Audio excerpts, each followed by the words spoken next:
There are a lot of historic places in Columbus. German Village, Leveque Tower. There are all sorts of interesting places. Here's one I haven't been to in a while, and I really want to learn more about it, and that is the Cultural Arts Center on Main Street, just south of Bicentennial Park, right here in Columbus. Looking forward to an interesting visit.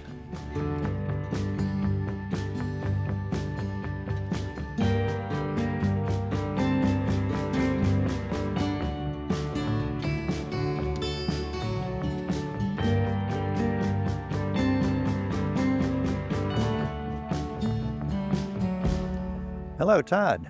Hi, Jeff. Welcome to the Priscilla R. Tyson Cultural Arts Center. Thanks so much. I've been looking forward to this. Now, I've known about this building for a long time. It's one of the more historic ones in town. Tell me some of the story about it. Sure. So in the late 1800s, this was the armory for the state of Ohio.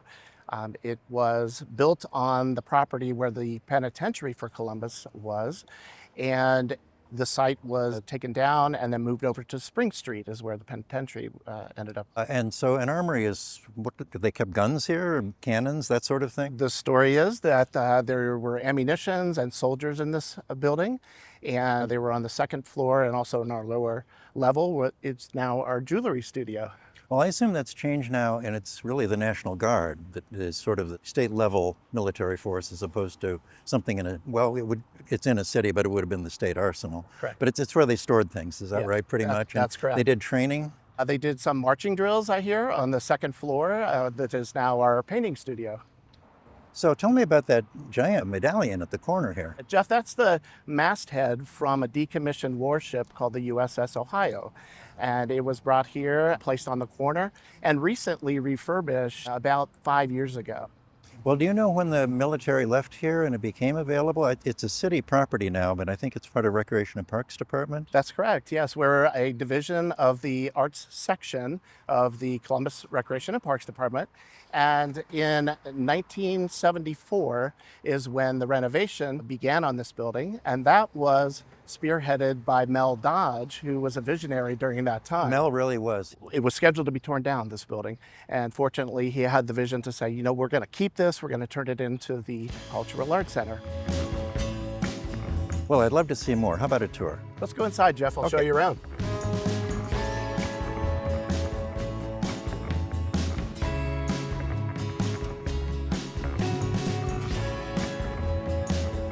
Oh yeah, this is showing great promise as a wonderful space. It really is. This is such a unique space for Columbus and one of the premier galleries to show in as an artist. Well, I know it has a good reputation. Boy, look at this amazing structure. All those wood timbers, original material. You can see that the floor joists are very substantial. Boy, they really are. And really would have been weight bearing for sure. I love the cast iron columns with those flared tops and the curved brick around the windows. Boy, it was a functional building, a military building, but they really put some art into it. They sure did, yeah. The design that was put in and the care that was actually, the bricks were built by the inmates from Spring Street. So they came over, did the architectural work and built everything right here on site. Well, you can see with the walls you've installed what you're doing with the space here, but you've preserved the character and the actual physical material of the building itself, which is really well done. And the space you have here, obviously, you can make changes all the time. Correct. Yeah, this is a space where artists can show their work. We have about 8 exhibitions per year with regional, local artists, and we really try to emphasize art that maybe isn't always for sale. This is art for art's sake, which is a wonderful addition to the Columbus arts community. Well, this is a wonderful space, but I know there's more. There's a whole lot more, Jeff. Let's go downstairs and look at the lower level. Lead the way.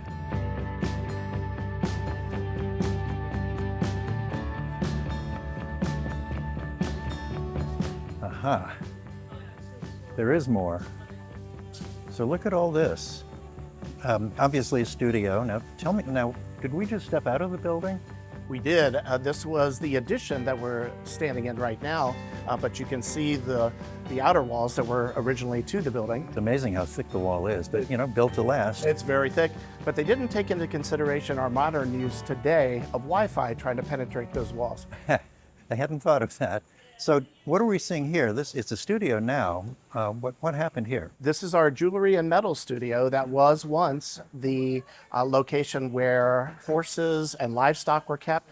There were also cannons and ammunition kept down in this location as well. The current roof that's on here was not there in the original design. Okay, all right. Well, that's apparently is ground level, like where we came in, but there's a basement I hear There is a still basement. that we haven't yet seen. Yes. Shall we head for that? Let's go. After you.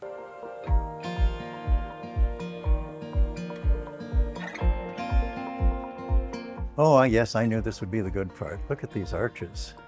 This is another magical space in this building, Jeff. They must have planned on lots of people being stomping around on the upper floor. That would be the main floor of the building. I think so, and also with all the weight of the ammunitions and Oh, all of of course. the Firearms and all of yes. that. Right. You can see the big floor timbers too. This is pretty wonderful. Really nice. And at one point in time, on the backside here, there was a tunnel that went from here over to the State House. That would have been the steam heating tunnel. Correct. Because there was a plant somewhere, maybe at the penitentiary, and it fed on the state buildings. That was long, long ago, but I've heard the tunnels do still exist. Yes. In every basement, Jeff, there's always spirits. Tell the story. Sure. We at the Cultural Arts Center have one spirit in particular, Hester Foster, who is one of the most well-known on the Columbus ghost tours that we provide here at the center. Hester Foster was the first African-American female that was hung on the corner of 2nd and Mound Street, and she resides here peacefully at the Cultural Arts Center. She was a criminal? Alleged? Alleged. And we have two others. One is a little girl that some of our students have seen on the 3rd floor. Apparitions? Yes, and then we have another that is one of our previous instructors that was from the Cultural Arts Center. Oh, so these aren't just historical, but these are more contemporary. Correct. Well, there's more. I know there are upper floors as well as the lower floors. I think you probably know the way. There's a lot to see, Jeff. Let's go. Let's go see.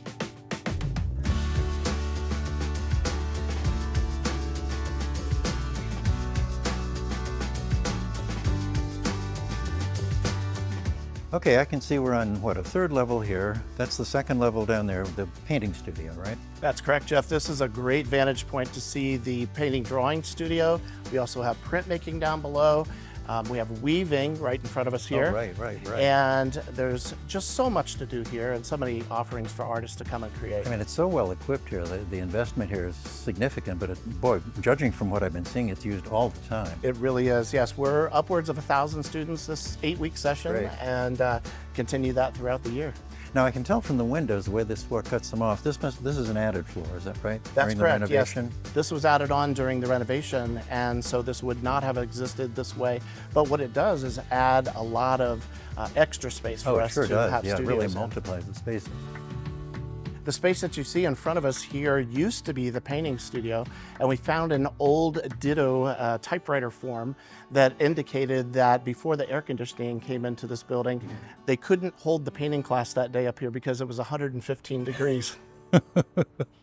Now, I know a lot of younger people who would never know what a ditto was. You and I would know. Of course. And the smell of the fluid, but we won't go into that. Now, something I did want to ask. I mean, this is an effort by really the city of Columbus through its Recreation and Parks Department. How do we compare to other cities? Do they have programs like this?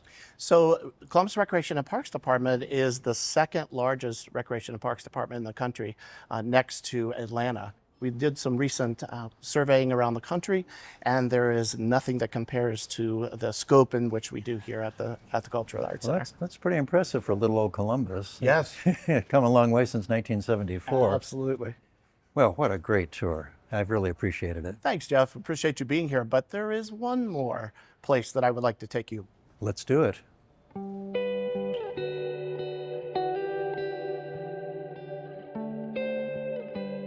Jeff, this is my favorite place Oh, of boy. this whole building. I can see why.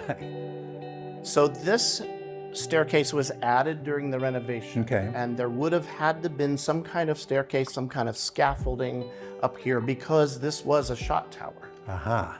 Better explain a shot tower. So shot tower, my understanding, is the place where the soldiers created the shot or the ammunition for the wartime. So somebody would be at this location, which is about 33.5 feet off of the ground. If you look down through the staircase, there would be a bucket of water down there where somebody would be up here doing a drop of lead. It would go down into the bucket and form the perfect. You'd melt the lead. It would take a ball shape, Yes. falling through the air, hit the water, cool off. Correct. Then you have your musket balls. That's it.